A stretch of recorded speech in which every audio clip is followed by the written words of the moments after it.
L'ECMA 2024 a définitivement été une édition historique qui nous a apporté des annonces incroyables.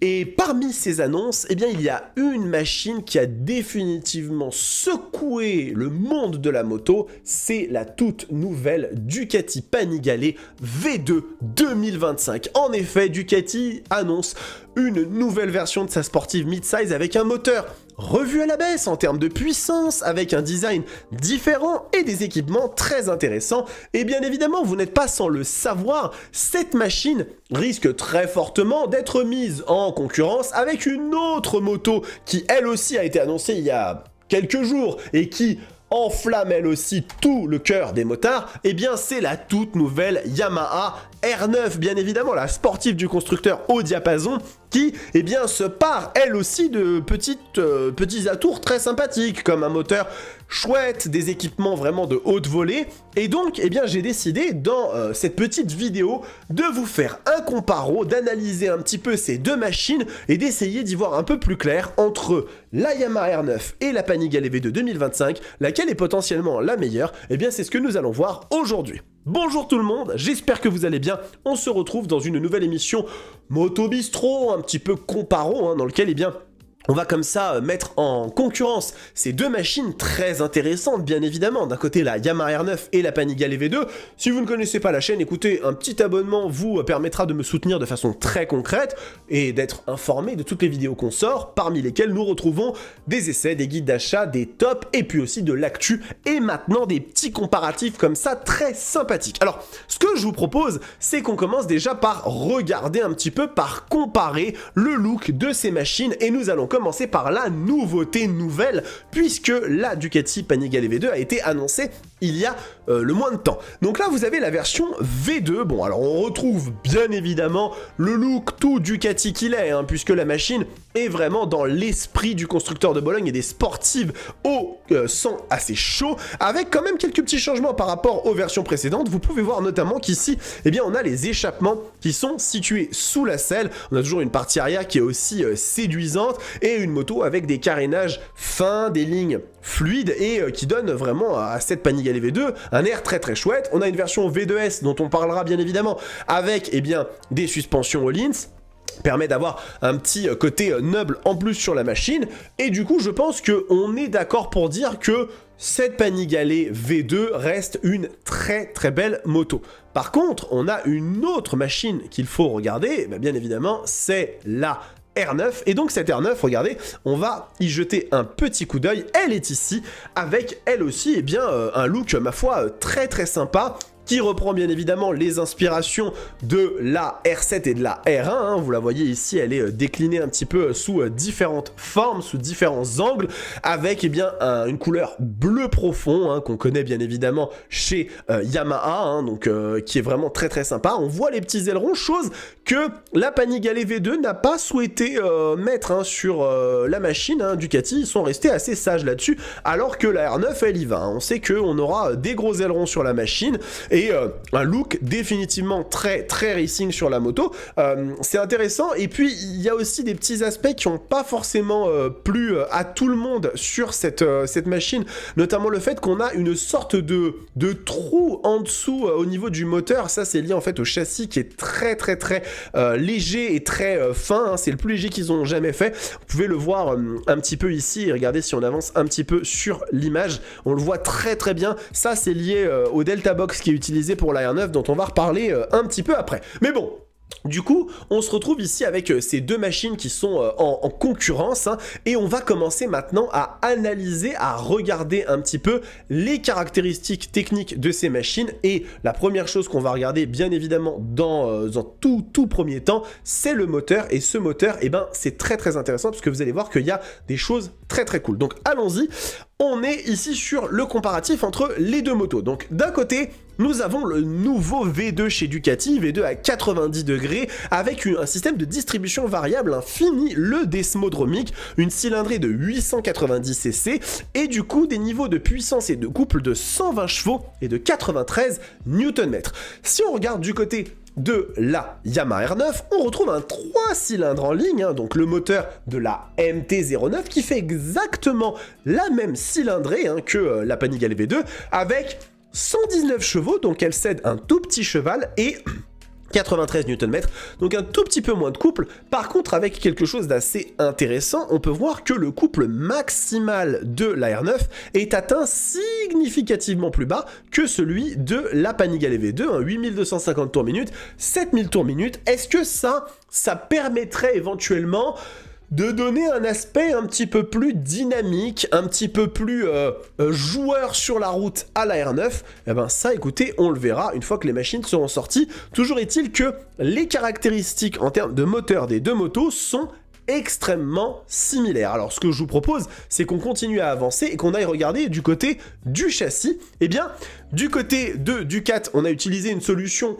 extrêmement éprouvée, hein, le monocoque aluminium, hein, qui est présent depuis, la Panigale 1199, avec une machine qui pèse, si on va un petit peu au niveau des dimensions, 179 kg en ordre de marche sans le carburant. C'est quand même une information qui est intéressante puisque la moto étant dotée d'un réservoir de 15 litres avec un poids du litre d'essence qui est d'environ 0,75 kg, ça nous donne 11 litres de plus sur la machine, enfin 11 kg de plus, pardon. Donc à rajouter ici, on serait aux alentours de 190 kg. Alors que du côté de la R9, on a un cadre diamant, hein, le châssis Delta Box, petite précision d'ailleurs puisque ils en ont parlé, c'est le châssis le plus léger sur une sportive Yamaha qu'il n'ait jamais réalisé, hein. Je crois que le châssis ne pèse que 9 kg, donc ils ont vraiment travaillé à ce que la moto soit très très bien équipée en termes de cadre, en termes de châssis, et en termes de dimension aussi, eh bien la moto fait 195 kg tout plein fait, hein, avec un réservoir qui a 1 litre de moins que celui de la Panigale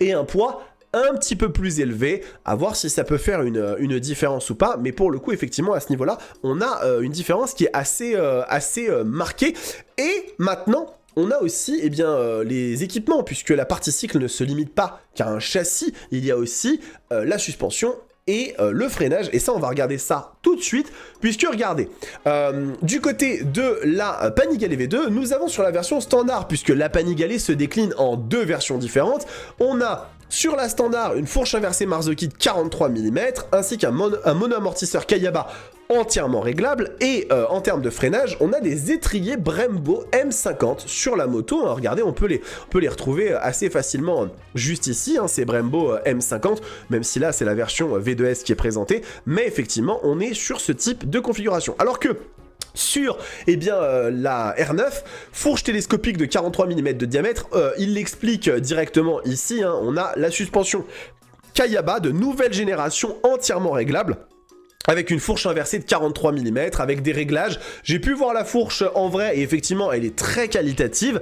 Et en termes, par contre, de freinage, attention, parce que là, on part quand même dans quelque chose d'un petit peu plus agressif. On a des mètres cylindres avant Brembo, et surtout des étriers Stylema sur cette R9. Et ça, pour le coup, ça pourrait quand même faire une petite différence au moment de prendre les freins, que ce soit sur la route ou sur la piste, puisque cette R9, elle est quand même un petit peu mieux dotée que la Panigale. Alors attention quand même, puisque la Panigale existe en deux versions, comme je vous l'ai dit, et on a une version V2S qui, elle, va être dotée de suspension Öhlins. Regardez ici, hein, on a une suspension fourche Öhlins Nix 30 43 mm, ainsi qu'un mono-amortisseur Öhlins. Donc ça va permettre vraiment d'avoir quelque chose d'un peu plus noble par rapport à la version standard, et qui, à mon avis, devrait donner, quand on sait conduire la moto et qu'on est dans des conditions qui vraiment permettent de l'exploiter à fond, peut-être l'avantage à la Panigale sur circuit, tout du moins. Alors, une fois qu'on a parlé de ces caractéristiques qui sont très intéressantes, il reste à discuter de la technologie, puisque ces deux machines, elles en sont quand même fortement pourvues, et on va commencer par la Panigale qui a un nouvel écran TFT 5 pouces avec notamment enfin l'addition d'une jauge à essence. On remercie Ducati de rendre les machines les plus radicales de leur gamme, à savoir Street Fighter et Panigale, enfin un peu plus utilisables au quotidien. Alors, une fois qu'on s'est dit ça pour la blague, on a quand même beaucoup de choses, hein. On a de l'ABS cornering et un ABS slide by brake, hein, donc qui analyse en temps réel et qui est actif en courbe. On a le régulateur de vitesse, encore un petit truc que Ducati ont mis que je trouve très très sympa. On a l'analyseur de données Ducati, le DDA+, hein, qui permet sur la piste d'avoir plein d'informations. Donc ça c'est vraiment pour ceux qui utilisent eh bien, les machines sur circuit, le système multimédia. On a de l'assistance au départ arrêté, le Quick Shifter 2.0, hein, le DQS qui est très très bon et qui passe très très bien les rapports. On a du contrôle de traction, on a de l'anti-wheeling, on a du contrôle de frein moteur, on a un système ride-by-wire et une navigation tour par tour, et on a même effectivement, en plus des modes de conduite, la gestion de la puissance moteur. Donc à ce niveau-là, la Panigale V2 est quand même très très bien pourvue. Et du coup, du côté de cette R9, eh bien qu'est-ce qu'on a? Eh bien regardez, on va aller jeter un oeil tout de suite. Pour commencer, on a là aussi un écran TFT 5 pouces connecté, très intéressant, c'est le même écran que la MT-09, hein. Il a seulement pour lui eh bien, un thème supplémentaire, et eh bien on a la possibilité de le connecter avec l'application MyRide de Yamaha qui permet d'afficher les appels téléphoniques, les messages, les informations sur le tableau de bord, comme par exemple de la navigation. À mon avis, ce sera la même chose. Et après, en termes de technologie, eh bien regardez, on va commencer déjà par regarder un petit peu tout ce qu'il y a. On a 3 modes de pilotage intégrés Sport, Street et Rain, et 4 modes, et 2 modes custom et 4 modes track. Donc on a littéralement 9 modes de conduite sur la R9, c'est assez fou. On a des aides au pilotage sensibles à l'inclinaison, avec du contrôle de traction, du contrôle de glisse, du contrôle de freinage. On a également de l'anti-wheeling, hein, avec le fameux contrôle de cabrage. On a du launch control, on a des modes de puissance, donc la machine est très très très poussée. Et on a finalement, eh bien, la gestion du frein moteur, le régulateur de glissement arrière, et pour terminer, eh bien, on a un quick shifter de 3e génération, ainsi qu'un régulateur de vitesse. Donc, très clairement, cette R9 n'est pas moins dotée que la Ducati Panigale V2. Je dirais même que sur certains aspects, il y a des chances qu'elle soit un poil plus équipée. Et du coup, ça rend eh bien, le match qui va se dérouler extrêmement intéressant. C'est vrai qu'on a souvent tendance à dire quand même que les motos chez Ducati sont extrêmement bien dotées. Bien écoutez, il semblerait que là, elle ait trouvé quand même une concurrente à sa taille, hein, cette Panigale. Et du coup, reste le dernier aspect, celui dont il faut se parler bien évidemment, le prix. Eh bien, écoutez, on va commencer par évoquer la R9, et cette moto vaut 13 499 €, soit je trouve un rapport qualité-prix extrêmement intéressant, surtout quand on sait que la MT-09 SP vaut 12 799 €, hein, donc on est à 700 € de plus pour la R9, qui est quand même dotée d'équipements qui sont très très chouettes. Et du côté de la Panigale, eh bien on commence à 16 490 €, soit une note un petit peu plus salée, hein, puisque la machine va se négocier 3000 € de plus que la version eh bien, de chez Yamaha. Mais ce n'est pas tout, hein, puisque effectivement on parle de la V2, mais il faut aussi parler de la V2S, celle qui est équipée en Öhlins. Et là, la salade n'est pas la même, puisque la version ultra haut de gamme de la sportive midsize sera au prix de 18 990 €, 19 000 €, ce qui fait, si mes calculs sont bons, 5 500 € de plus que la R9. Et là, je vous avoue que je suis quand même assez perplexe. Je ne suis pas sûr et certain que ça en vaille vraiment le coup. Si on parle de rapport qualité-prix, alors oui, effectivement, hein, on a du Öhlins à l'avant, à l'arrière, ce qui, je pense, peut-être pour les pistards, fera une différence. Mais sur la route, vis-à-vis de tous les équipements dont la R9 est dotée, à savoir les étriers Stylema, à savoir la fourche quand même qui a l'air d'une très très bonne qualité, hein, on est quand même sur une moto qui semble vraiment plutôt bien dotée à ce niveau-là, avec des équipements qui sont très bons, le régulateur de vitesse, toute la technologie qui va avec. Il me semble quand même que cette R9 a pour elle pas mal de qualités et d'avantages,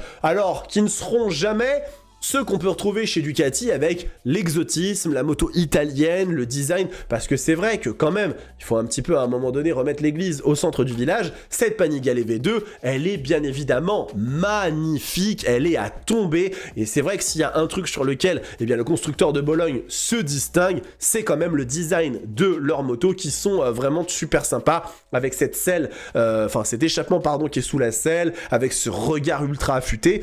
Donc il se pourrait qu'effectivement le match soit plus serré que ce qu'on pensait, et moi j'ai vraiment hâte eh bien, de regarder un petit peu plus ça en détail, de pouvoir tester les motos. À l'heure actuelle, je ne sais pas s'il y aura des essais presse, et je ne sais pas non plus si j'aurai la possibilité eh bien, moi-même d'y participer, et je le souhaite en tout cas pour pouvoir vous donner mes impressions à mon humble niveau. Vous savez que moi je n'ai pas un niveau de pilotage extrêmement élevé, mais je peux déjà commencer à me faire ma propre idée sur les machines et vous partager ça. Donc on verra. En tout cas, cette vidéo, elle est terminée les amis. C'est ce que j'avais à vous partager aujourd'hui hein, sur ce petit comparo entre la R9 et la Panigale. Bien évidemment, dès qu'on a les informations sur la KTM 990 RCR, croyez-moi que je vais vous faire d'autres vidéos comparatives avec la Panigale, avec la R9 et peut-être même une vidéo conjointe avec ces trois machines afin de savoir un petit peu eh bien, ce que ça va donner. Voilà, en tout cas, j'espère que ça vous a plu. N'hésitez pas encore une fois à vous abonner à cette chaîne, c'est super important pour soutenir mon travail. On se retrouve très très vite pour de nouvelles vidéos. La saison reprend après l'EICMA 2024. En attendant, prenez soin de vous, kiffez vos bécanes. Ciao!